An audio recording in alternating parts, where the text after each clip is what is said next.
إن الحمد لله نحمده ونستعينه ونستغفره ونعوذ بالله من شرور أنفسنا ومن سيئات أعمالنا من يهده الله فلا مضل له ومن يضلل فلا هادي له وأشهد أن لا إله إلا الله وحده لا شريك له وأشهد أن محمدا عبده ورسوله أما بعد فإن أصدق الحديث كتاب الله وأحسن الحدي حدي محمد صلى الله عليه وعلى آله وسلم وشر الأمور محدثاتها وكل محدثات بدعة وكل بدعة ضلالة وكل ضلالة في النار. Ikhwan sekalian yang saya muliakan, kita masih membahas hadis-hadis yang berkaitan dengan sitrul aurah, menutup aurat di dalam dan di luar salat, serta yang berhubungan atau berkaitan dengannya. Dan kita akan memasuki bab yang ke-11. Silakan Suhail. Bismillahirrahmanirrahim. Alhamdulillah wassalatu wassalamu ala Rasulillah wa ala alihi wa ashabihi ajma'in. Amma ba'du. قال الإمام أبو عبد الله محمد بن إسماعيل البخاري الجعفي رحمه الله تعالى في كتابه الجامع الصحيح في كتاب الصلاة باب الصلاة بغير رداء. حدثنا عبد العزيز بن عبد الله قال حدثنا ابن أبي الموالي عن محمد بن المنكدر قال دخلت على جابر بن عبد الله وهو يصلي في ثوب ملتحفا به ورداؤه موضوع، فلما انصرف قلنا يا أبا عبد الله تصلي ورداؤك موضوع؟ قال نعم، أحببت أن يراني الجهال مثلكم، رأيت النبي صلى الله عليه وسلم يصلي كذا. عبد العزيز بن عبد الله بن أبي سلمة الماجشون مولى آل الهدير ثقة فقيه. ابن أبي الموالي هو عبد الرحمن بن أبي الموالي واسمه زيد، وقيل أبو الموالي جده مولى آل علي صدوق ربما أخطأ.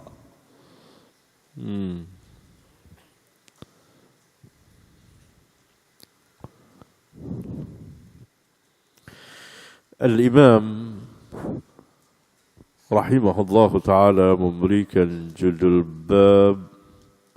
Babus Salat bi ghairi rida, bab salat tanpa rida.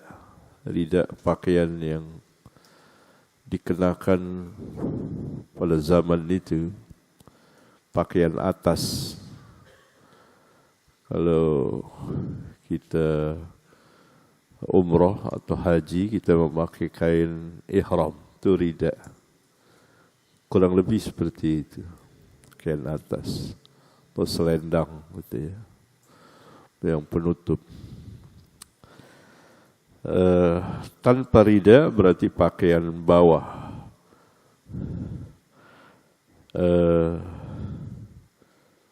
kain ya. Kalau dalam ini hadis Jabir bin Abdullah yang kita telah membacanya pada hadis ke-352, juga dari jalan Muhammad bin Munkadir qala shalla Jabir fi izarin.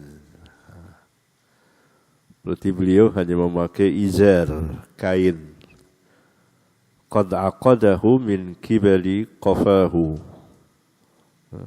Di sini Muhammad bin Munkadir mengatakan, dakhaltu ala Jabir bin Abdullah wa huwa yusalli fi thawbin, yakni fi thawbin wahid, maksudnya multahiban bihi. Jadi yang dimaksud dengan qad aqadahu min kibali qafahu multahifan, menutup dirinya. Berarti dengan kainnya apakah sama dengan kain kita atau bentuknya lain, jenisnya, tapi dia menutup dirinya. Sedangkan ridanya ada terletak di situ.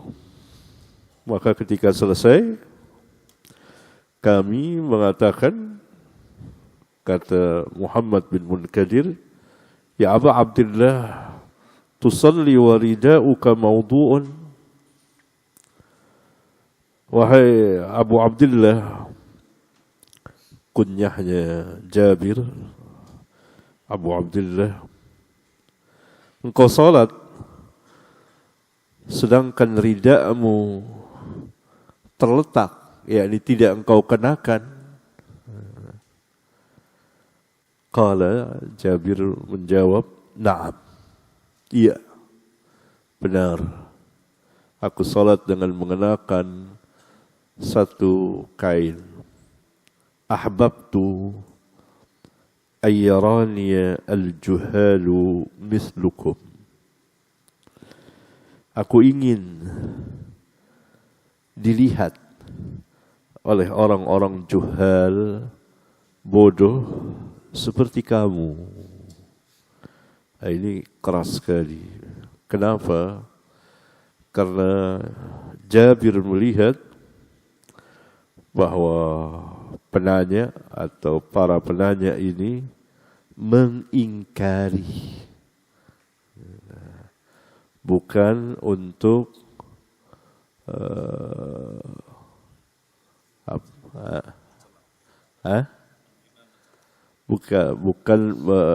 bukan untuk memahami, tapi langsung mengingkari. Nah, ini tentu adab yang tidak bagus terhadap al-ulama.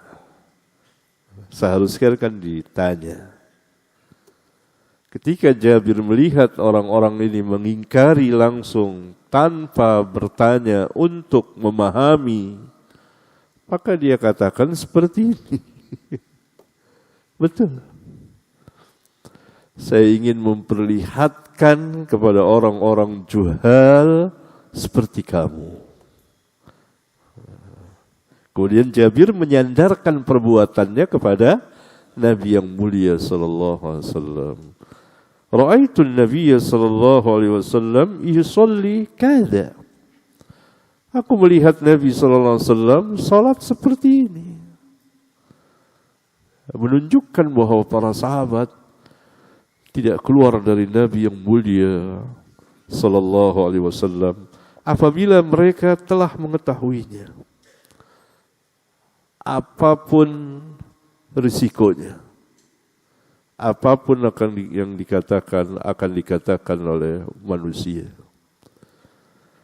Karena Nabi sallallahu alaihi wasallam uswatun hasanah bagi mereka. Ya.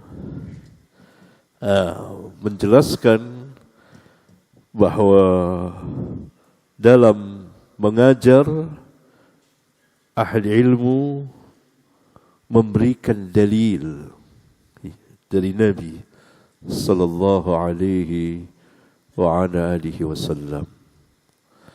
Tapi pemahaman dalil harus benar. Menjelaskan juga bahwa al-ulama atau ahli ilmu kadang-kadang melakukan sesuatu untuk mengajarkan manusia bahwa perbuatan seperti ini dibolehkan di dalam agama. Jabir kan sengaja ini. Naam ahbabtu ayyarani al-juhalu mislukum. Dalam hadis ke berapa yang sebelumnya 352 liyarani ahmaq. Ahmaq maksudnya jahil. Ini hadis ke 370. Judul bab sesuai dengan hadis yang dibawakan. Silahkan, Suhail. باب ما يذكر في الفخذ ويروى عن ابن عباس وجرهد ومحمد بن جحش عن النبي صلى الله عليه وسلم الفخذ عورة. وقال أنس حسر النبي صلى الله عليه وسلم عن فخذه. وحديث أنس أسند وحديث جرهد أحوط حتى يخرج من اختلافهم. وقال أبو موسى غطى النبي صلى الله عليه وسلم ركبتيه حين دخل عثمان. وقال زيد بن ثابت أنزل الله على رسوله صلى الله عليه وسلم أنزل الله على رسوله صلى الله عليه وسلم وفخذه على فخذي فثقلت علي حتى خفت أن ترض فخذي. حدثنا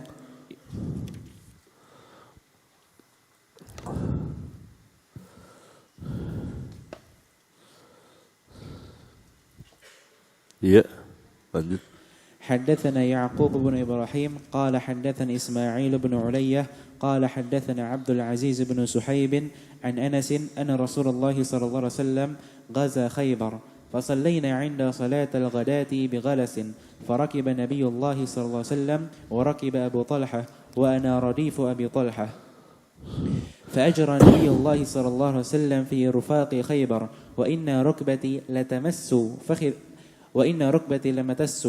فخذ نبي الله صلى الله عليه وسلم ثم حسر الإزار عن فخذه حتى إني أنظر إلى بياض فخذ نبي الله صلى الله عليه وسلم.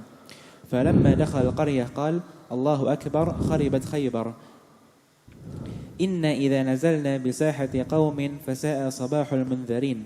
قالها ثلاثا. قال وخرج القوم إلى أعمالهم فقالوا محمد. قال عبد العزيز وقال بعض أصحابنا والخميس يعني الجيش. قال فأصبناها عنوة فجمع السبي فجاء دحية فقال يا نبي الله اعطني جارية من السبي. قال اذهب فخذ جارية. فأخذ صفية بنت حيي فجاء رجل إلى النبي صلى الله عليه وسلم فقال يا نبي الله أعطيت دحية صفية بنت حيي سيدة قريظة والنظير لا تصلح إلا لك. قال ادعوه بها. فجاء بها فلما نظر إليها النبي صلى الله عليه وسلم قال خذ جارية من السبي غيرها. قال فاعتقها النبي صلى الله عليه وسلم وتزوجها. فقال له ثابت يا أبا حمزة ما أصدقها؟ قال نفسها اعتقها وتزوجها حتى إذا كان بالطريق جهزتها له أم سليم فأهدتها له من الليل فأصبح النبي صلى الله عليه وسلم عروسا. فقال من كان عنده شيء فليجئ به. وبسط نطعا فجعل الرجل يجيء بالتمر وجعل الرجل يجيء بالسمن. قال وأحبسه قد ذكر السويق. قال فحاسوا حيسا فكانت وليمة رسول الله صلى الله عليه وسلم. يعقوب بن إبراهيم ابن كثير ابن زيد بن أفله العبدي مولاهم. أبو يوسف الدورقي ثقة. إسماعيل ابن علية هو إسماعيل ابن إبراهيم ابن مقسم الأسدي مولاهم المعروف بابن علية ثقة حافظ.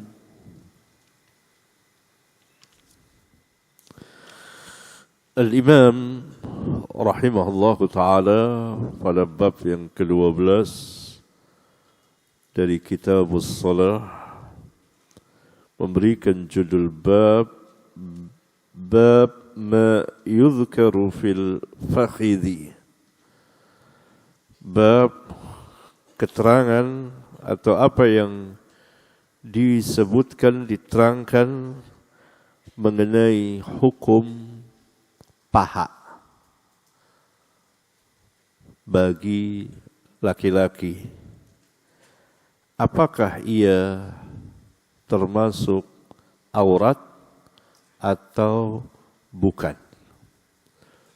Yani bab ini, atau di dalam bab ini, Al-Imam membahas tentang paha bagi laki-laki.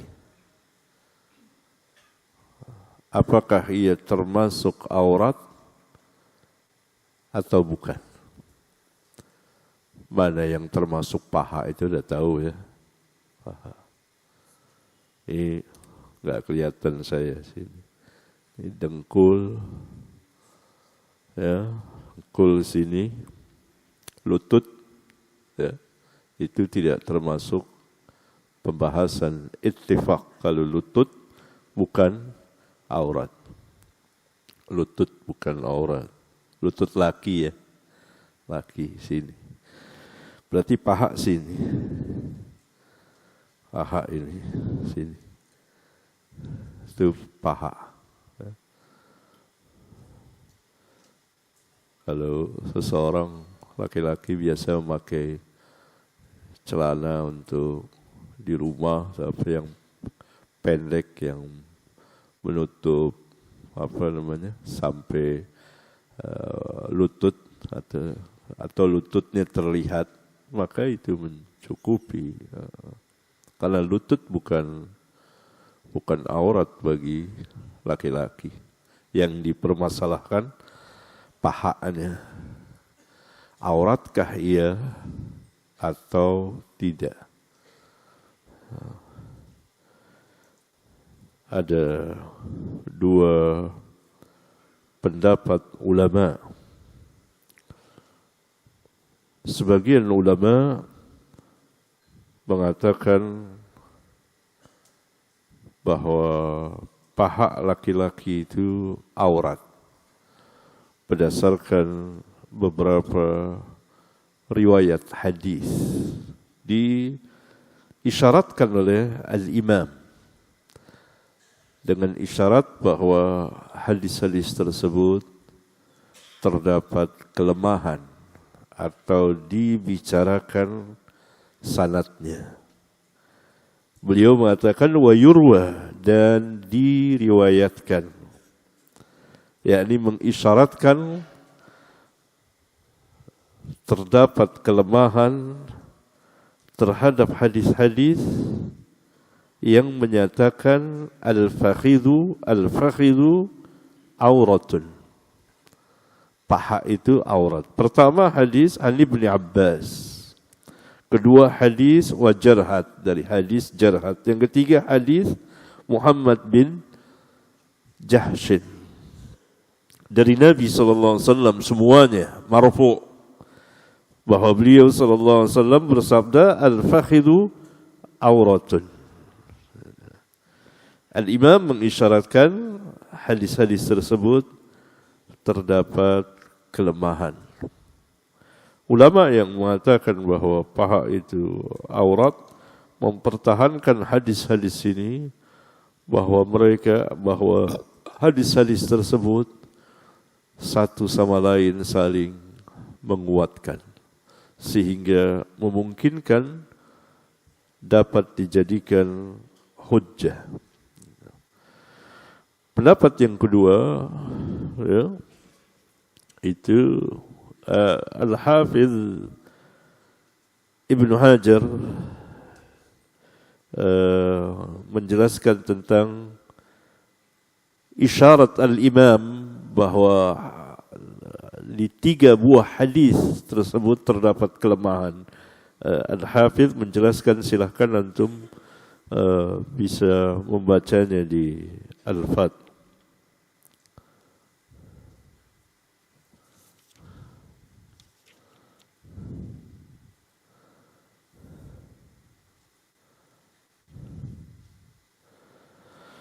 Sebagian ulama mengatakan bahwa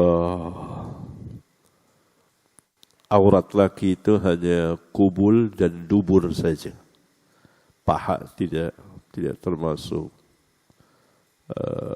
aurat, tidak termasuk aurat. Dalil mereka adalah hadis Anas bin Malik dan hadis-hadis lain yang dengan tegas menjelaskan bahwa Nabi sallallahu alaihi wasallam terlihat pahanya. Beliau mengisyaratkan sini, waqala Anas, berkata Anas, nanti hadisnya akan dimausulkan yaitu di hadis 371. Hasara Nabi sallallahu alaihi wasallam an fakhidhihi. Nabi sallallahu alaihi wasallam menyingsingkan kainnya dari pahanya sehingga terlihat putih pahanya sebagaimana dikatakan Anas nanti dalam hadis yang marfu. Hadis inilah yang dijadikan dalil oleh sebagian ulama bahwa paha laki-laki itu bukan aurat. Karena Nabi sallallahu alaihi wasallam menampakkan pahanya dengan sengaja. Dengan sengaja. Mungkin akan dibantah nanti, mungkin dalam keadaan darurat itu. Dijawab lagi oleh sebagian ulama, ini berlangsung terus di jalan-jalan itu. Begitulah kurang lebih. Kemudian Imam Al-Bukhari mengatakan wa haditsu Anas asnadu. Hadis Anas ini lebih sahih sanadnya. Yakni tidak mungkin 3 buah hadis yang tadi saya bawakan, saya isyaratkan kelemahannya, berhadapan dengan hadis sahih ini, runtuh. Itu maksudnya.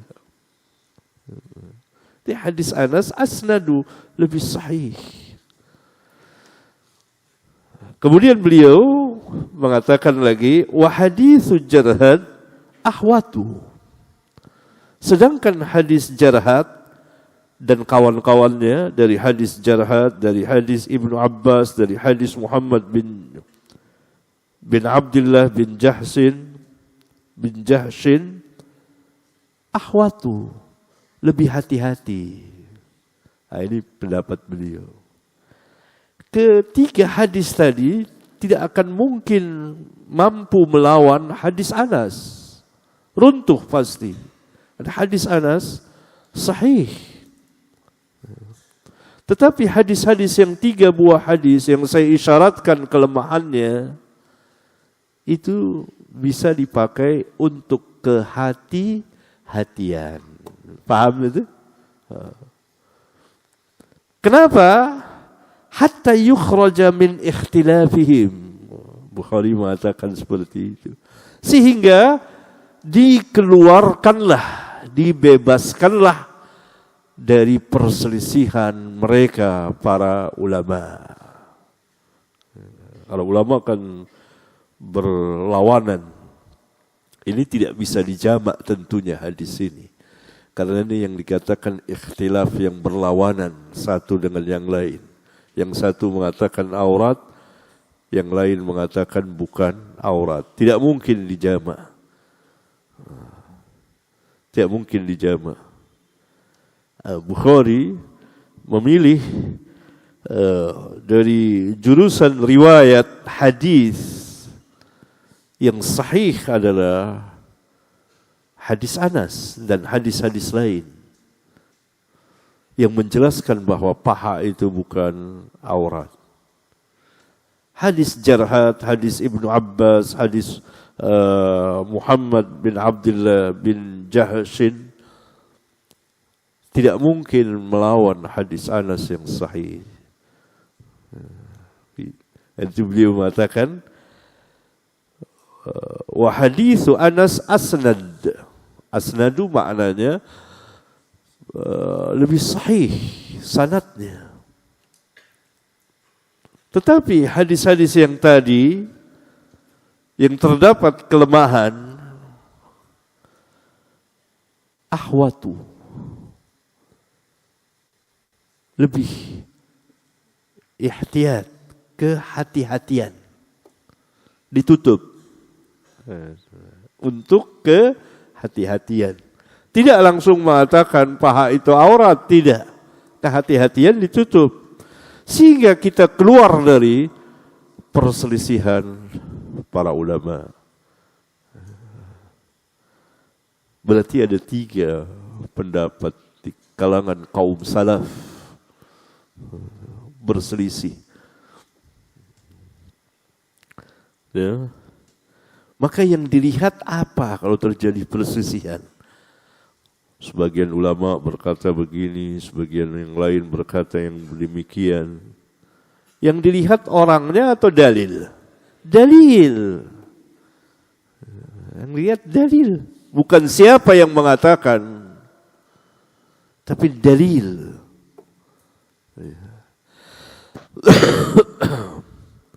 Sehingga muncul pendapat yang ketiga oleh Bukhari, bahwa untuk kehati-hatian ditutup sehingga keluar kita dari ikhtilaf mereka. Beliau tidak memastikan bahwa paha itu aurat, tidak. Karena beliau mengatakan wa haditsu Anas asnadu. Zahirnya beliau berpendapat bahwa paha itu bukan aurat. Karena kalau paha itu aurat, pasti beliau akan menjazmkan, menetapkannya. Karena di sini beliau membawakan beberapa dalil yang menunjukkan bahwa paha itu bukan aurat. Dalil pertama, hadis Anas. Dalil yang kedua, waqala Abu Musa ghattan Nabiyyu sallallahu alaihi wasallam rukbatayhi hina dakhala Utsman. Ini hadis saya lupa kacamata ini ya. Hadis Abu Musa al-Asy'ari ini nanti akan dimausulkan oleh al-Imam di bagian kitab Al-Manaqib. Bahwa Nabi SAW pernah duduk di satu tempat yang ada air dan tersingkap kedua lutut beliau. Maka tatkala Utsman masuk, beliau menutupnya.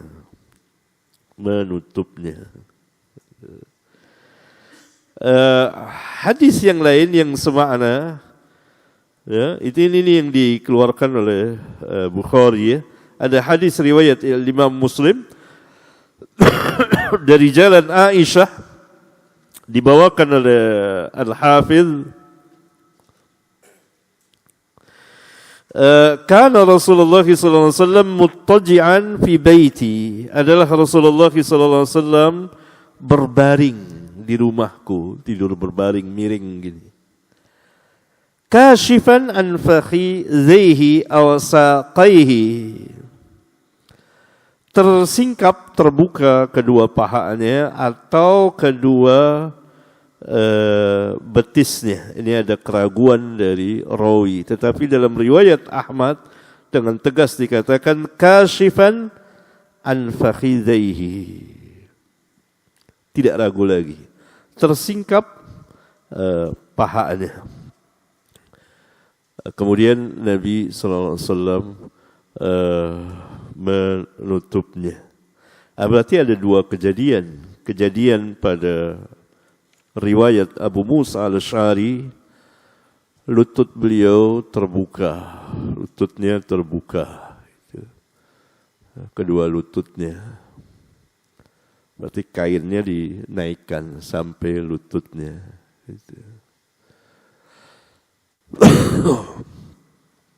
Masuk Abu Bakar, masih tetap beliau seperti itu.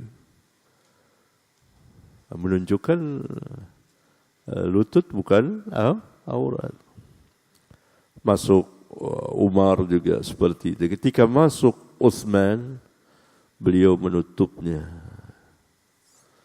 Dalam riwayat yang lain katakan bahwa beliau malu pada Utsman. Kenapa aku tidak malu? Karena para malaikat malu kepada Utsman. Utsman disifatkan pemalu. Yang malaikat itu malu sama Utsman. Ini salah satu keutamaannya. Kejadian juga di rumah pahanya yang terbuka. Utsman masuk lalu dia menutupnya. Ya. Walhasil hadis Abu Musa al-Asy'ari yang dikeluarkan oleh Al-Imam ini dibawakan secara mu'allaq menjelaskan bahwa kedua lutut bukan aurat. Nah, itu saya kira sepakat. Tidak ada yang mengatakan bahwa lutut itu aurat. Berlebihan. Orang-orang awam biasanya. Tidak boleh dijadikan hujjah perkataan yang beredar di masyarakat. Lutut ini Nabi terbuka. Kemudian hadis yang lain yang nanti juga akan ini hadis mu'allaq, yaitu hadis Zaid bin Thabit, nanti akan dimausulkan oleh Al-Imam di dalam kitab tafsir surat An-Nisa.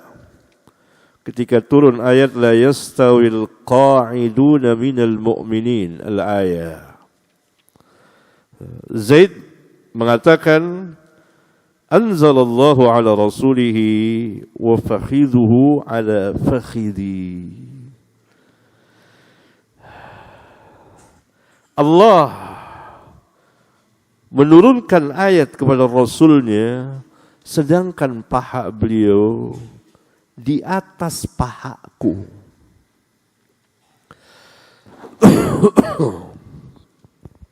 Ya, paha beliau di atas pahaku. Nah, kalau paha itu aurat, tentu Nabi SAW tidak akan menyandarkan pahanya ke paha Zaid bin Thabit.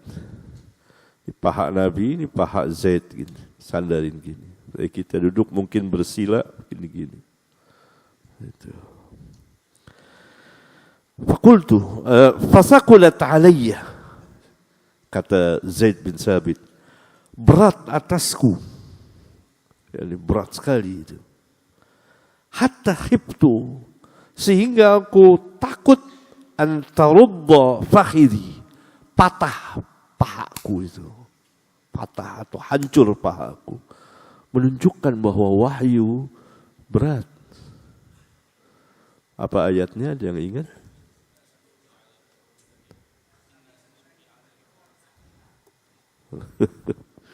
Ya, surat berapa ini? Muzammil. Berarti wahyu itu berat sekali. Zaid bin Thabit mengatakan, saya takut paha saya pecah, hancur atau patah. Antarudda fakhidhi, saking beratnya itu. Saat itu turun wahyu. Turun wahyu. Ya. Dan kalau beliau di atas kendaraan itu ontaknya sampai perutnya bisa menyentuh tanah saking beratnya. Dari sini kita tahu secara ilmu nas al-kitab dan sunnah akan kebohongan nabi-nabi palsu itu. Gimana cara dia turun wahyu? Nabi SAW berkeringat bercucuran padahal di musim dingin. Sebagaimana hadisnya telah kita baca di awal muqaddimah Sahih Bukhari. Jadi banyak hujjah untuk menyingkap kebohongan, kepalsuan nabi-nabi palsu ini. Seperti Mirza Ghulam Ahmad, nabi palsu terakhir yang keluar dari India. Mengaku mendapat wahyu dan seterusnya. Ya, baik. Kemudian Al-Imam membawakan atau memausulkan, menyambung sanad hadis Anas bin Malik, kejadian dalam perang Khaybar. Anas berkata bahwa Rasulullah SAW memerangi Khaybar. Khaybar benteng yang di situ tinggal orang-orang Yahudi. Di antaranya adalah yang terusir atau yang melarikan diri dari Bani Nadir dan Bani Quraidah. Kalau Yahudi di Madinah ada 3 kabilah, 3 suku, Bani Quraidah, Bani Al-Nadir dan Bani Qaynuqa.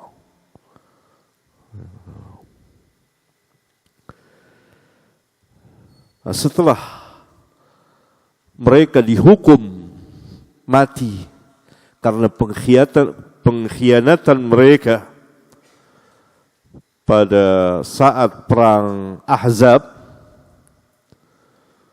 dan Nabi SAW selesai perang Ahzab diperintah oleh Allah untuk mengepung Bani Quraidah.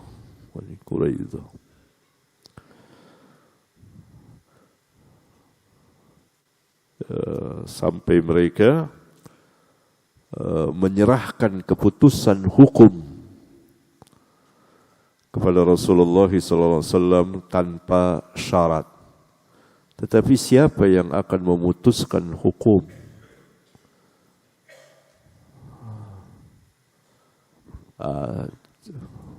Mereka ingin kalau diputuskan hukum oleh Sa'ad bin Mu'adz. Maka Sa'ad bin Mu'adz yang terluka dalam perang Ahzab, dirawat oleh seorang dokter wanita, itu lukanya cukup parah. Kemudian orang Yahudi pun menerima bahwa yang akan memutuskan hukum Sa'ad, karena kedekatan Sa'ad dengan mereka. Dan mereka mengira bahwa keputusan Sa'ad tentu akan meringankan hukum bagi mereka. Tetapi mereka tidak tahu ini sahabiyun jalil, asyidda'u 'alal kuffar, ruhama'u bainahum. Maka Sa'ad memutuskan bahwa laki-laki mereka yang dewasa dihukum mati. Wanitanya dan anak-anak menjadi tawanan. Nabi SAW mengatakan keputusan Sa'ad sama dengan keputusan Rabbul Alamin di atas 7 langit itu. Oleh karena itu kan dilarang oleh Rasulullah SAW apabila terjadi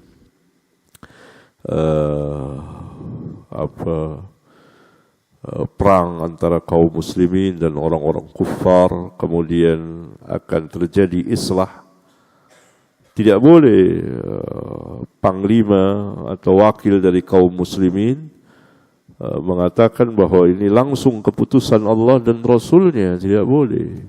Tapi harus keputusan dari dia. Itu ada hadis, ada pembicaraan tersendiri. Maka ini Yahudi kemudian ada di Khaybar, kumpul di Khaybar. Di Madinah selesai sudah. Mungkin aja masih ada, tapi itu orang-orang dewasa dihukum mati.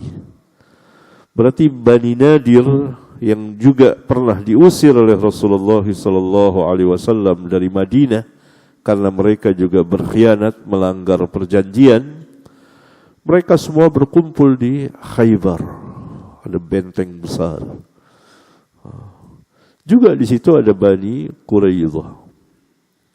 Bani Quraidah ada di situ semuanya. Akhirnya mereka pada tahun perang Khaybar, tahun keberapa? Perang Ahzab, keempat, kelima. Perang Khaybar tahun ke-7 Hijriyah. Nabi SAW berkehendak memerangi Khaybar. Lalu beliau salat di situ, di Khaybar, atau hampir memasuki Khaybar, salat subuh bigolas, masih pagi. Dan itu kebiasaan beliau, salat subuh masih pagi, gelap. Nah, ini kan banyak pembicaraan dulu, nih waktu tidak tepat, undur 20 menit ya, 20 menitan atau apa, 20 menitan. Nah, ini saya kira ceroboh ya. Harusnya dilihat dulu ke hadis-hadis.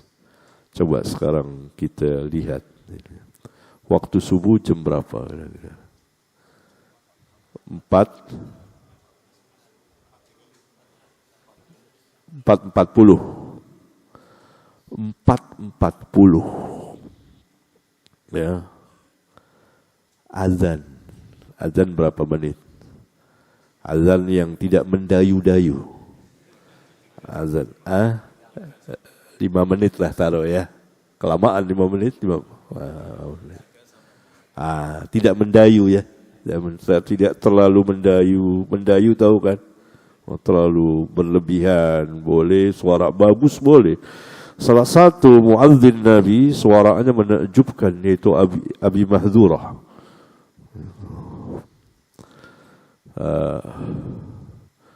Kalau kita lihat 5 menit berarti sudah berapa?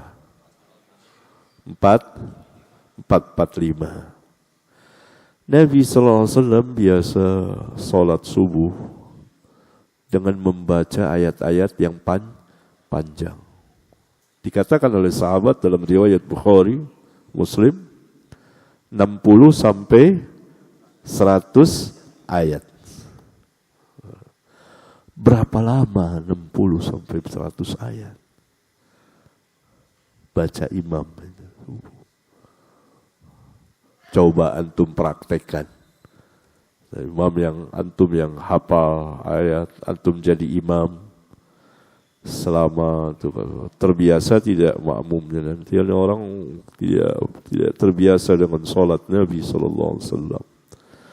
60 sampai 100 ayat.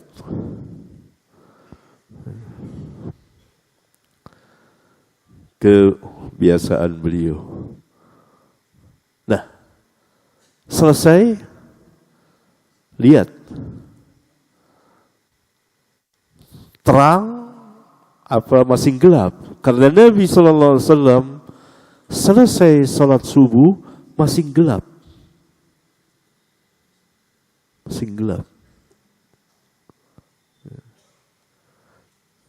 Begitu. Nanti kita akan bicarakan lagi, ketemu hadisnya di sini nanti. Masih gelap. Itu umumnya salat beliau. Masuk salat gelap, selesai gelap.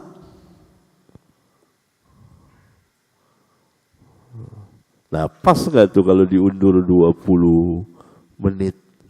Coba dari 4:40 ya, kalau ngundur 20 menit berarti jam berapa tuh? Jam 5. Dikurangi 5 menit. Jam 5 lewat 5. Baca 60 sampai 100 ayat. Terang. Berarti memang menyalahi sunnah itu. Berarti tidak boleh terlalu lama jeda antara azan dengan qomat. Ada yang sampai setengah jam. Nah, ini tidak melihat hadis. Kita harus berjalan sesuai dengan hadis. Kemudian jangan tergesa-gesa memutuskan. diteliti. Benar salah ini. Gitu. Coba aja mereka. Azan kira-kira 40. Kalau ini masih kurang 20 menit berarti tunda 20 menit. Atau setelah azan mereka sengaja tunda sampai 30-25 menit. Sudah jam 5 lewat ya kan? Bacanya apa? Coba baca yang Nabi SAW baca. Kalau lihat udah terang sekali nanti berarti kita menyalahi sunnah. Kadang-kadang Nabi SAW memang sholat ketika terang alam, setiap sholat itu mempunyai 2 waktu. Sebagaimana dalam riwayat dan Imam Abu Daud, ini waktu yang pertama, ini waktu yang akhir gitu. Tapi umumnya Nabi SAW sholat subuh di Golas. Begitu juga Nabi SAW sholat maghrib masih terang. Selesai sholat maghrib, kata sahabat, kalau seseorang memanah, tempat jatuhnya manah itu masih kelihatan. Nah, kalau kita jedah terlalu lama menyalahi sunnah ini, maghrib jedahnya sampai 20 menit atau 15 menit, jauh sekali setelah azan ya. Azan. Itu menyelisihi sunnah, berarti tidak baca hadis. Saya kira semaunya ini. Harusnya setiap itu diteliti dulu. Gimana nih? Oleh karena itu dikatakan ya ummul qaum aqra'uhum li kitabillah. Yang mengimami satu kaum itu yang paling a'lam, tahu tentang kitabullah. Sebagian ulama menafsirkan yang paling hafal terhadap kitabullah. Dua-duanya bisa digabungkan. Kalau dia hafal tapi tidak alim, kadang-kadang dia baca ayat, dia hafal Quran, dia baca ayat, baca surat Al-A'raf, kisah Fir'aun, Musa, Fir'aun, sihir. Di tengah-tengah perkataan sihir dia putusin. Gimana ini? Jangan, berarti dia tidak alim, tidak tahu kapan dia berhenti. Jangan putus di kata-kata. Terus rakaat keduanya dia ayat yang lain tidak nyambung. Harusnya sampai selesai. Saya pernah tegur itu. Antum hafal itu. Kok antum putuskan ketika hanya perkataan tukang sihir? Harusnya antum lanjutkan sampai selesai dulu. Jangan dipotong, orang nggak tahu. Fawailul lil musallin, Allahu akbar. Seperti itu contohnya. Berarti tidak alim dianya, tidak tahu apa yang dia baca. Paham antum betul? Terus saya pernah negur, kenapa antum putusin? Enak kita dengarnya. Enak baca kisah Musa, Fir'aun, para tukang sihir dalam surat Al-A'raf kan. Tahu-tahu dia putus, kaget saya. Subhanallah, anak ini hafal. Selesai sholat saya tegur. Kenapa antum putusin? Nggak boleh, jangan. Nanti kan nggak ketahuan tuh perkataan bantahan Nabi Musa dan kekalahan tukang sihir. Yang pas gitu. Selesai. Kapan dia berhenti? Berarti harus alim. Berarti tafsir alim itu dari ulama lebih kuat. Ya, ini. Kemudian Nabi SAW mengendarai ontanya dan Abu Talha pun mengendarai ontanya. Kata Anas, wa ana radifu Abi Talha, dan aku membonceng di belakang Abu Talha. Ini boleh membonceng di kendaraan selama kendaraan itu, waktu itu kendaraannya unta, tidak membebaninya, tidak membebaninya. Ya. Fa'ajra Nabiullah fi zuqaqi Khaybar. Maka Nabi SAW melanjutkan jalannya di Zuqaq. Zuqaq itu jalan-jalan Khaybar. Kelihatannya beliau juga mungkin belum tahu bahwa sudah masuk Khaybar ini. Sudah masuk wilayah orang-orang Yahudi. Anas mengatakan wa inna rukbati latamassu fakhidha Nabiyillah sallallahu alaihi wasallam, dan sungguh lututku menyentuh paha Nabi sallallahu alaihi wasallam. Berarti ini jalannya agak sempit kadang-kadang. Thumma hasara al-izar. Kemudian Nabi sallallahu alaihi wasallam menyingkap kainnya, menarik kainnya, singkap an fakhidhihi, dari pahanya. Yang tadi kainnya menutupi pahanya, beliau singkap. Hatta inni anzuru, sehingga aku melihat ila bayadi fakhidhi Nabiyillah sallallahu alaihi wasallam, kepada paha Nabi Allah sallallahu, kepada putih paha Nabi Allah sallallahu alaihi wasallam. Jadi di barang kelihatannya ini. Untanya Nabi sallallahu alaihi wasallam dengan untanya Abu Talha, jalannya kelihatan bareng. Kalau nggak bareng kan nggak kesentuh. Dari sini kita tahu mungkin jalan sempit. Atau banyak unta yang lain. Tersentuhlah lutut Anas ke paha Nabi sallallahu alaihi wasallam, berarti dempet sekali ini jalannya. Ya. Kemudian Nabi sallallahu alaihi wasallam menyingsingkan kainnya dari pahanya, sehingga Anas melihat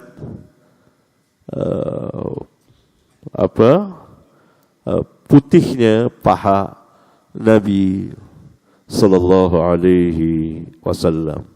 Bagian inilah yang dijadikan dalil oleh ulama bahwa paha itu bukan aurat. Sebab kalau aurat, tentu Rabbuna tidak akan membiarkan aurat Nabi sallallahu alaihi wasallam terbuka begitu lama. Falamma dakhala al-qaryata, maka tatkala beliau masuk ke qaryah, ke Khaybar itu, ke kota itu, qala, beliau bersabda, Allahu Akbar, kharibat Khaybar, rubuhlah Khaybar, kharibat Khaybar. Ini beliau berbicara tentang hal yang gaib, yang tentu mendapat wahyu dari Allah tabaraka wa ta'ala. Atau beliau tafaul, optimis, berharap kepada Allah. Di sini isyarat bahwa pasukan kaum muslimin atau panglima perangnya memberikan harapan yang besar. Dia tafaul, kita akan menang, hancur musuh. Itu tafaul, yakni optimis, harapan, bukan mengaku mengetahui perkara yang gaib, tidak. Jadi harus diberi semangat, kita akan menang insyaallah ta'ala. Inna idza nazalna bisahati qaumin fasa'a sabahul munzarin. Kami apabila singgah di halaman satu kaum pada pagi hari, maka buruklah pagi hari itu bagi orang-orang yang diberi peringatan, yakni dia akan hancur. Qalaha thalathan, Nabi sallallahu alaihi wasallam mengucapkan 3 kali. Qala, berkata Anas, wa kharajal qaumu ila a'malihim, dan kaum orang-orang Yahudi seperti biasa di waktu pagi mereka keluar ke pekerjaan mereka, yakni bertani. Faqalu, mereka kaget, terkejut, dan mereka mengatakan Muhammadun, yakni Muhammad datang. Abdul Aziz rawi hadis ini dari Anas, tidak mendengar dari Anas riwayat Muhammad.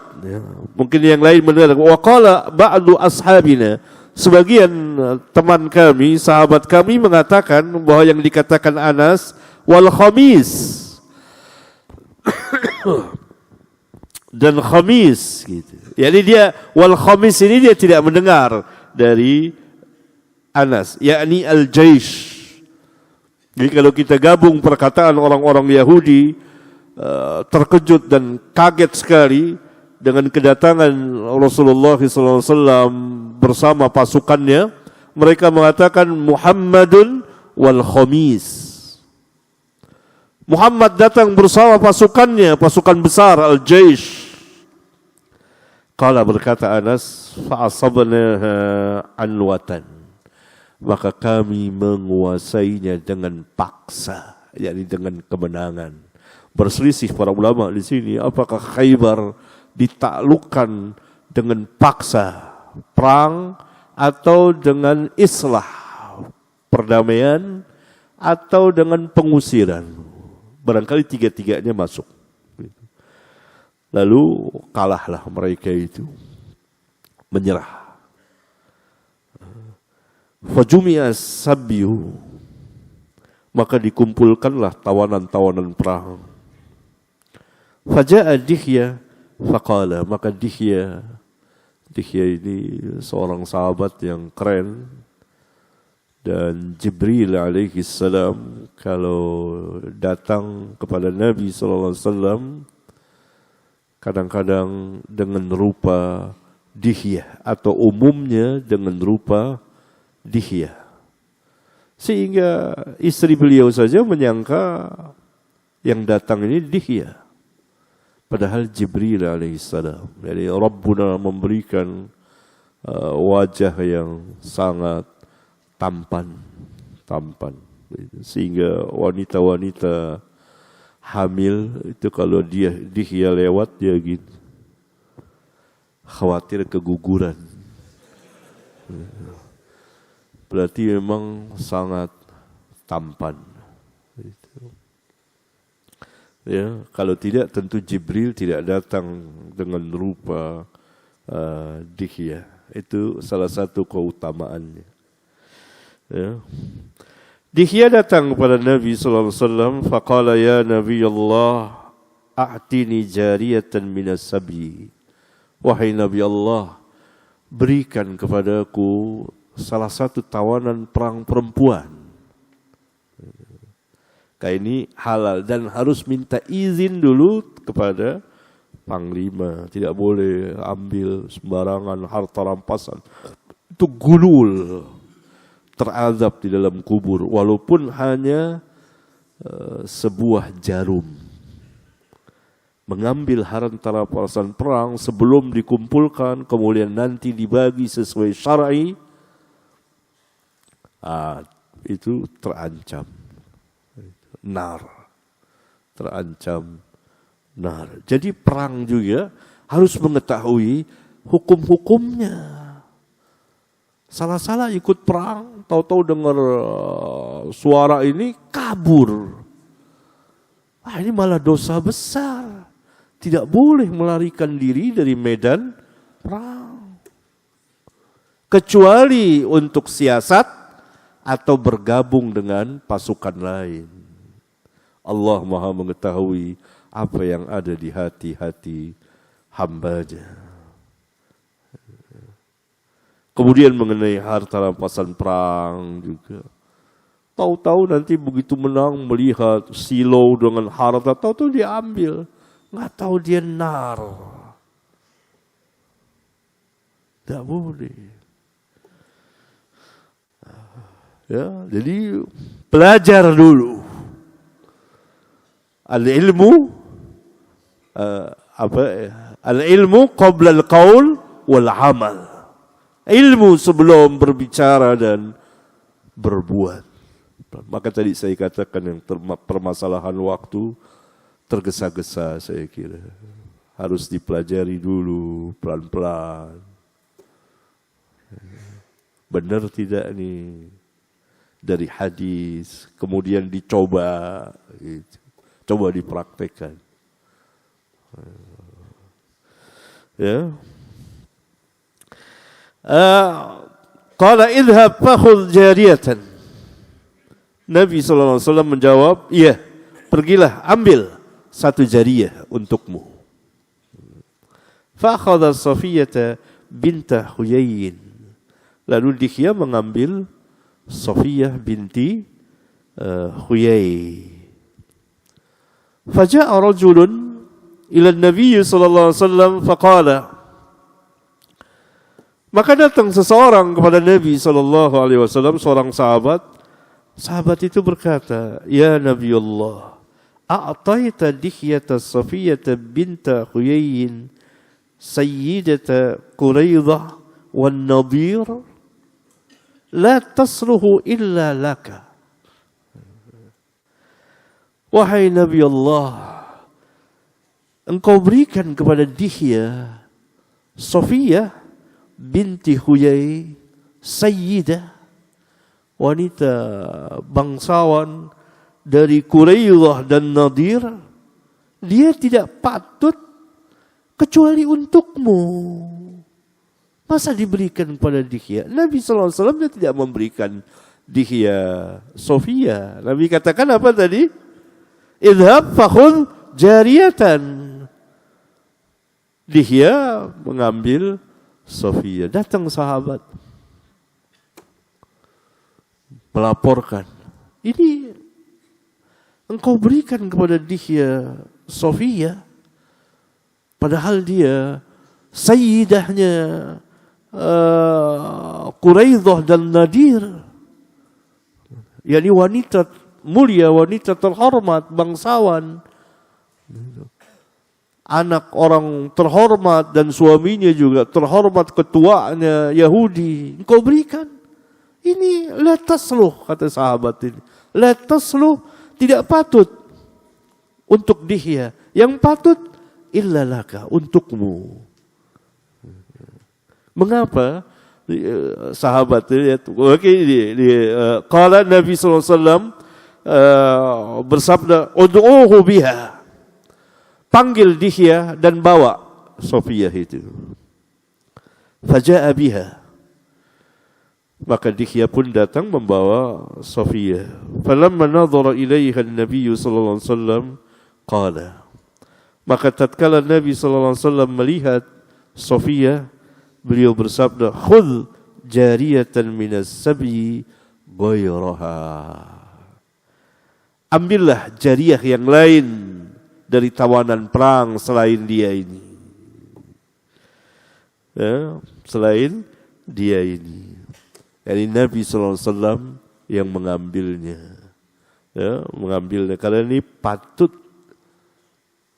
dimiliki oleh Nabi yang mulia. Benar apa kata sahabat? La tasluh illa laka. Pertama, Safiyah keturunan dari Nabi Allah Harun alaihi salam. Jadi dari rumah kenabian, keturunan Nabi dia. Pas dengan Nabi yang mulia sallallahu alaihi wasallam yang juga seorang nabi.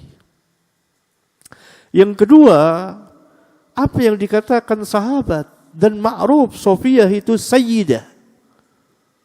Wanita terhormat, wanita mulia, anak orang terhormat, suaminya terhormat, dan dua-duanya mati. Ya. Dari Bani Quraidah dan Bani Nadir. Jadi wanita bangsawan, dia harus sekupu. Nabi SAW yang paling berhak, orang mulia, dia orang mulia. Yang ketiga, Safiyah jamilah azimah. yakni jamilahnya sangat melampaui batas. Itu sangat jamilah, azimah dikatakan ulama. Dan Nabi SAW jamil. Nabi SAW jamil. Ya. Siapa yang melihat Nabi SAW pasti tertarik. Sehingga memberikan kurang lebih 3 alasan itu. Dia keturunan Nabi, keturunan dari Nabi Harun alaihi salatu wassalam, dan ini memang yang berhak adalah Rasulullah SAW sebagai seorang Nabi. Wanita ini terhormat sekali. Yang kedua, dia sayyidahnya, Sayyidah Quraidah dan Nadir, sangat terkenal di kalangan dan mulia di kalangan orang-orang Yahudi. Ini yang ngambil engkau. Yang terakhir pas dengan Nabi sallallahu alaihi wasallam. Beliau seorang nabi, beliau orang mulia, dan beliau sangat tampan. Sofiyah jamilah, sangat jamilah yani. Diambillah oleh Rasulullah sallallahu alaihi wasallam. Fa'ataqaha an-nabiy sallallahu alaihi wasallam wa tazawwajaha. Maka Nabi SAW memerdekakan Sofiyah. Kan dia tawanan, lalu dimerdekakan dan dinikahinya. Faqala lahu Thabit, maka Thabit, yakni di antara talamid Anas bin Malik, ini menunjukkan bahwa Anas bercerita kepada para tabi'in. Thabit bertanya, ya Aba Hamzah, ma asdaqaha? Wahai Abu Hamzah, maharnya apa?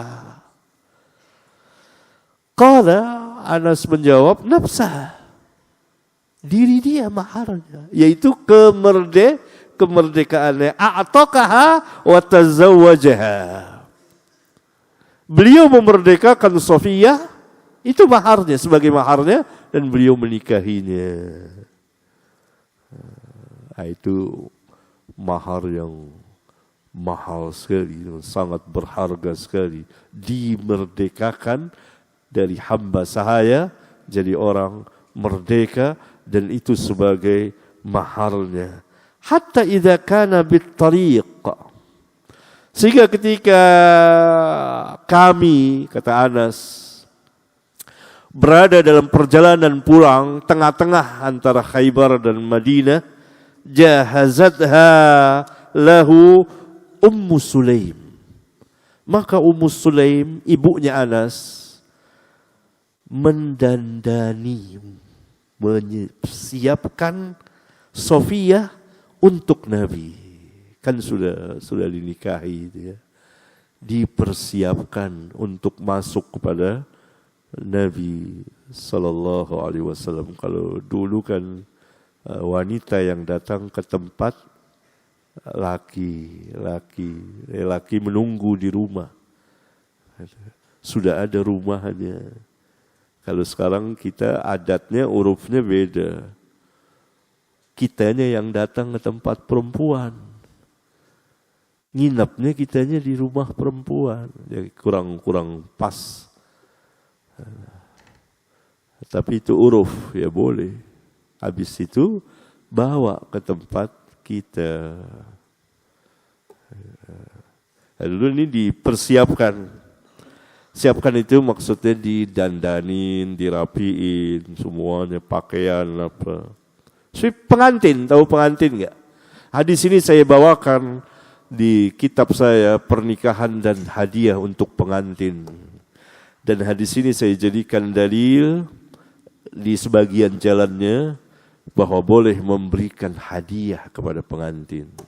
Apa saja hadiah. Di sini para sahabat memberikan hadiah kepada Nabi sallallahu alaihi wa ala alihi wasallam. Ya. Jahazatha lahu Ummu Sulaim fa'ahdatha lahu minal lail. Lalu diserahkanlah oleh Ummu Sulaim Sofiyah itu fa'ahdatha, itu dihadiahkan, maksudnya diserahkan Sofiyah itu lahu kepada Nabi sallallahu alaihi wasallam minal lail, di waktu malam. Malam apa namanya? Jangan malu-malu. Malam pengantin. Dari sini keluar hukum adanya malam pengantin. Bulan madu ada lagi hadisnya. Dari situ keluar orang biasa berbicara bulan madu. Ya. Nah ini dia, orang malam pengantin. Keluar hukum dari sini banyak sekali hukum. Di antaranya boleh menikah ketika safar. Boleh memberikan mahar yang berharga, berupa uang atau apa yang bermanfaat. Nah, ini Nabi selama 3 hari berbulan madu. Berarti ini walimahnya belakangan. Iya kan? Jadi nikah dulu, kemudian diserahkan wanita itu, dan bulan madu, kira-kira beberapa hari, baru walimah. Dalam hadis yang lain, ini 3 hari Nabi. 3 hari. Setelah diserahkan malam-malam, Nabi 3 hari di situ bersama Sofiyah. Setelah itu baru walimah. 3 hari ini. Dan dalam hadis lain diterangkan seperti itu. Ini kan Nabi SAW menikahi dulu Sofiyah. Kemudian Ummu Sulaim mendandani Sofiyah, dikasih di waktu malam. Dan Nabi bermalam bersama Sofiyah 3 malam. Setelah itu baru fa'asbahan Nabi SAW arusan. Maka pagi-pagi Nabi sudah jadi pengantin. Faqala, maka beliau bersabda, man kana indahu syai'un, siapa di antara siapa yang mempunyai sesuatu, falyaji bihi, hendaklah dia bawa kemari. Wa basata nita'an, maka Nabi SAW menggelar nita'an apa ya, kain ya, kain gitu. Siapa yang mempunyai sesuatu, bawa kemari.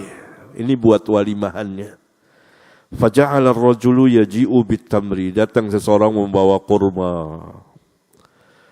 Wa ja'ala ar-rajulu yaji'u bis-samni, datang seseorang membawa samin. Qala wa ahsabuhu qad dzakara as-sawiq. Anas, saya kira juga disebut adanya sawiq, tepung ya. Qala, berkata Anas, hasu haisan. Hasu haisan itu yakni khalatu, mereka mencampurkannya. Mereka mencampurkannya.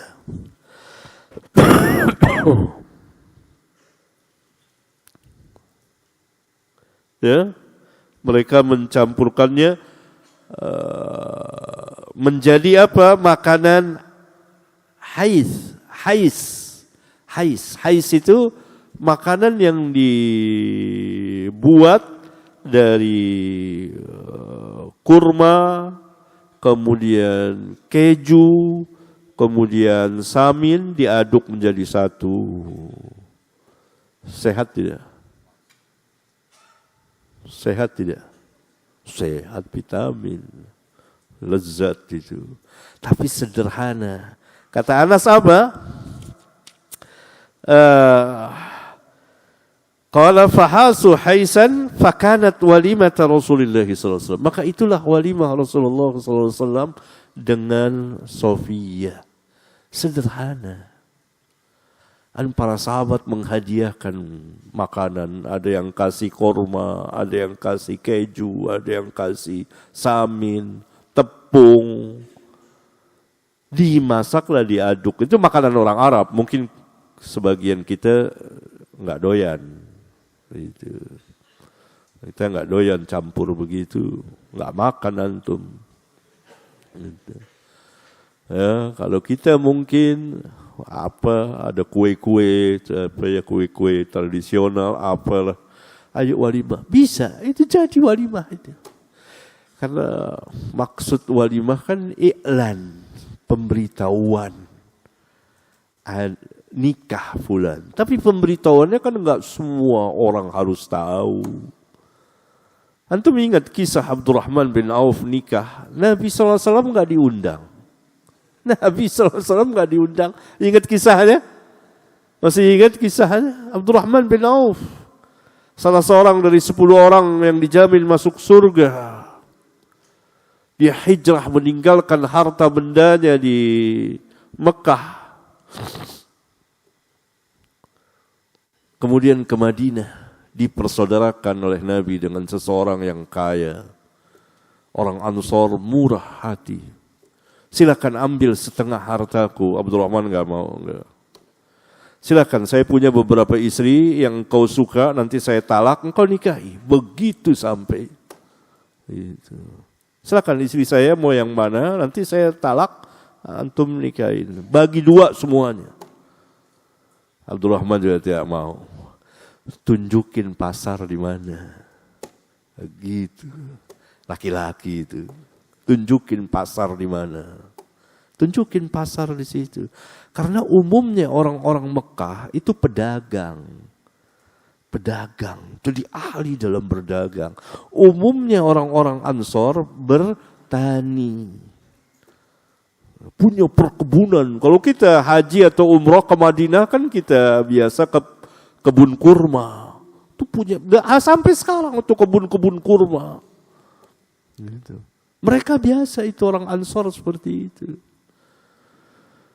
Tunjukin pasar. Lalu Abdurrahman ke pasar, ahli dagang. Tahu-tahu datang kepada Nabi sudah ada bercak kuning. Za'faron. Ini kan enggak boleh bagi laki-laki. Apa ini? Ya ini laki-laki tidak boleh melumuri badannya dengan za'faron. Dengan parfum wanita ya. Parfum wanita. Apa nih? Ya ini di pakaiannya. Saya nikah. Itu nikahnya. Dia nikah. Nabi SAW nggak marah tuh, nggak diundang. Antum kenapa nggak ngundang saya? Biasa aja. Biasa aja. Mungkin orang ada kebutuhan lain. Nabi SAW nggak diundang sama Abdurrahman bin Auf. Saya nikah. Saya nikah. Itu bukan sahabat lagi, ini Nabi yang mulia. Saya nikah. Nabi biasa aja. Nggak marah itu. Nah ini orang biasa. Kan itu kan pernikahannya kan. Mungkin ada hajat mau tidak terlalu banyak. Kau nikah. Apa mas kawinnya? Maharnya? Mas sebiji kurma. Oh, udah dapat duit dia. Begitu laki-laki. Tinggal sendiri nggak nyampur. Nggak ada tradisi. Nggak ada. Berarti antum kalau mau menikah, antum mampu nggak? Kalau nggak mampu, ya ikutin dulu kayak Abu Hurairah. Nggak usah dikebiri, nggak usah. Abu Hurairah sampai mau menggebiri kan? Dilarang sama Nabi SAW, jangan. Akhirnya dia mampu baru nikah. Antum sanggup memberi nafkah, antum sanggup memberi mahar semampu. Antum ada tempat tinggal. Setelah nikah antum mau bawa kemana istri antum kalau antum nggak ada tempat tinggal? Ini yang banyak tidak dipikirkan oleh pemuda. Antum udah ada tempat tinggal sendiri. Baik itu dikasih oleh orang tua sendiri, rumah sendiri, mandiri. Begitu laki-laki. Ya, masa anak muda cengeng. Nah, udah siapin dulu semuanya, baru antum mau cari istri. Kata udah mampu nih, saya mau nikah. Begitu. Umur nggak jadi masalah, ya kan? Ada yang Imam Ahmad berapa tahun ketika nikah? Umurnya 40 tahun. Usianya baru dia menikah. Mungkin sebelumnya sibuk untuk ilmu dan lain sebagainya. Ya, ini. Ya. Itu terus kata Nabi SAW, aulim walau bisyatin. Berwalimalah engkau, hai Abdurrahman, meskipun dengan seekor kambing. Seekor kambing bagi orang Arab kecil. Mungkin kalau kita seekor kambing bisa berapa orang tuh? Karena tidak terbiasa memakan daging. Orang Arab bisa berdua itu. Bisa 2 bertiga. Iya kan? Bisa aja. Karena terbiasa mereka. Berarti ini sederhana sekali walimah. Sederhana sekali. Ya, ini Nabi tentu di waktu safar. Sekali waktu Nabi besar-besaran walimah. Ketika di Madinah. Ketika beliau menikahi Zainab binti Jahsin. Wah, itu besar-besaran, undang orang banyak. Makanan nggak habis-habis, mukjizat beliau ada di situ. Jadi kadang-kadang Nabi SAW walimahnya sederhana, kadang-kadang besar. Kita boleh bikin walimah besar, tidak ada masalah. Ya. Maknanya itu tidak ada batasan. Ini kan, ya hanya kurma, keju, samin, barangkali juga tepung diaduk jadi satu, itu dia makanan walimah Nabi SAW bersama para sahabat. Kan ini pasukan besar, jaish, makanlah. Itu dia hidangannya. Maka Anas mengatakan fakanat walimata Rasulullah sallallahu alaihi wa ala alihi wasallam.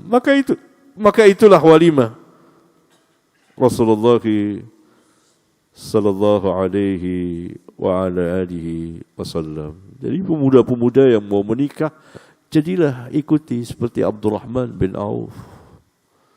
Mampu dulu. Tegar. Kalau belum mampu, ya. Mampu 3. Antum sanggup memberikan mahar karena perintah Al-Quran. Surat apa? Surat An-Nisa.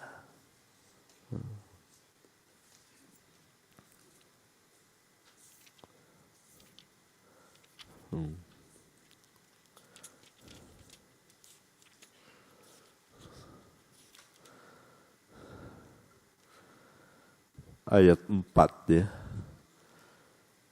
Wa atun nisaa sadaqatihinna nihlah. Sadaqatihinna nihlah. Afwan, enggak pakai kacamata. Sadaqatihinna nihlah. Berikanlah kepada wanita-wanita mahar mereka sebagai satu kewajiban. Wajib mahar itu. Mahar itu milik istri kita. Tidak boleh kita ambil. Kecuali dia memberikan dengan ikhlas, lapang dadaannya. Fa in tibna lakum an syai'in minhu nafsan faquluhu hani'am mari'a. Itu mahal. Kemudian nafkah. Ada lagi ini dalam surat An-Nisa juga. Ar-rijalu qawwamuna 'alan nisa bima faddalallahu ba'dahum 'ala ba'din wa bima anfaqu min amwalihim. Asy-syahid di sini wa bima anfaqu min amwalihim. Ayat 34. Laki-laki itu pemimpin. Yakni suami itu pemimpin. Pemimpin itu yang mengajarkannya, yang mengajarkan adab dan lain sebagainya atas kaum wanita. Mengapa? Disebabkan Allah telah melebihkan sebagian mereka laki-laki dari sebagian yang lain wanita. Dan disebabkan mereka menginfakkan, membelanjakan sebagian dari harta-harta mereka. Bagian dari harta. Sebagian lagi di mana? Ya dipegang sama suami. Begitu, jadi bukan semua dikasih ke istri. Lalu istri tiap hari kasih jajan. Ini gimana? Ini kan min tab'id sebagian. Nah, ini mungkin uruf dari sebagian orang ya. Semua gajiannya kasih. Istri yang ngatur. Dia nggak punya duit, nggak pegang duit. Laki nggak pegang duit nggak enak. Iya kan? Laki harus pegang uang. Kasih sebagian sesuai dengan kebutuhan. Jangan kikir. Kikir ada lagi, nanti istri bisa ngambil. Dari dompet suami, diam-diam ambil. Kalau sekarang ATM-nya diambil, nomor itu tahu, dia boleh. Dalilnya, Hindun radhiyallahu ta'ala anha, istri Abu Sufyan, mengadu kepada Nabi SAW. Abu Sufyan kurang belanjanya. Boleh nggak saya ngambil untuk belanja dan anak-anak? Boleh, dengan cara yang ma'ruf, tanpa diketahui oleh Abu Sufyan. Karena kurang belanjanya. Berarti nggak boleh juga kikir kurang. Sekarang belanja berapa untuk sebulan? Antum ada uang, kecuali suami tidak ada juga. Maka istri pun memaklumi. Jangan pelit, bakhil. Kasih segini, gimana ada anak sekian ini, kesian. Ini jalan keluarnya itu. Itu kejadian pada zaman Nabi SAW. Hindun mengadu kepada Nabi SAW, suaminya Abu Sufyan kaya, tapi kurang, tidak cukup kasih uang belanja, gitu kalau bahasa kita. Nah, hadisnya ada kan, antum sudah kita baca. Nafkah untuk makan, pakaian, kemudian tempat tinggal. Nah, antum kita mau taruh di mana istri kita setelah menikah? Masa nggak punya rumah, nggak punya tempat tinggal? Oleh karena itu, uruf yang dahulu pada zaman Nabi SAW bukan satu keharusan. Itu biasanya menikah, pengantin perempuan dibawa ke rumah laki-laki. Kalau sekarang kan pengantin laki dibawa ke rumah perempuan. Nah, kita kebingungan sendiri. Mau tidur di mana malam nih? Malu kan di situ, ya kan? Perempuan banyak, nanti dia ada repot. Mau ke rumah bapak kita, ada saudara kita jadi istri pakai jilbab terus, dia kan? Kerepotan. Mandiri, berdiri sendiri, meskipun kecil. Nah, dalilnya mana? Dalam surat At-Tolaq Itu surat At-Talaq.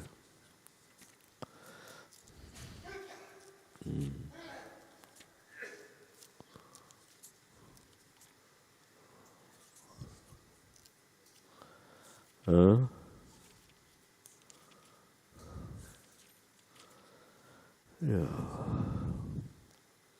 Ayat 6.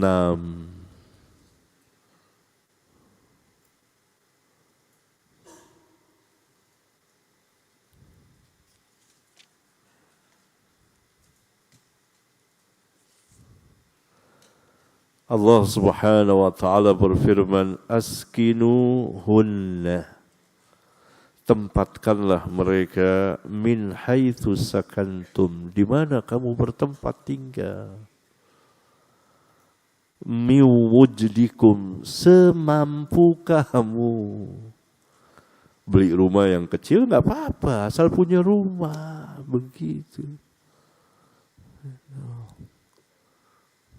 Ya. Nah, orang tua juga harus mengajarkan anak-anaknya agar mandiri. Maknya mandi biar berjuang. Sana bisa didik istrinya, banyak begitu. Kan mau nikah tentu dia akan jadi pemimpin. Tentu dia sudah tahu sedikit banyak, selebihnya kan bisa bertanya. Fas'alu ahla dzikrin kuntum la ta'lamun. 3 ayat ini. Dari mahar, nafkah, tempat tinggal, dan ayat-ayat lain yang berbicara tentang suami istri. Barangkali ini ikhwan, panjang pembicaraan kita mengenai hadis ini. Dan antum bisa lihat faedahnya keluar dari hadis ini, hukum-hukum, ilmu yang begitu banyak dari hadis. Ini manfaat yang besar membaca hadis.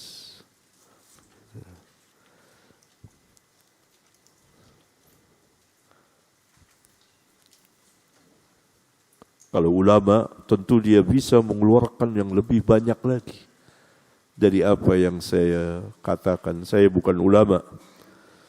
Sampai di sini. Subhanakallahumma wa bihamdika asyhadu an la ilaha illa anta astaghfiruka wa atubu ilaik.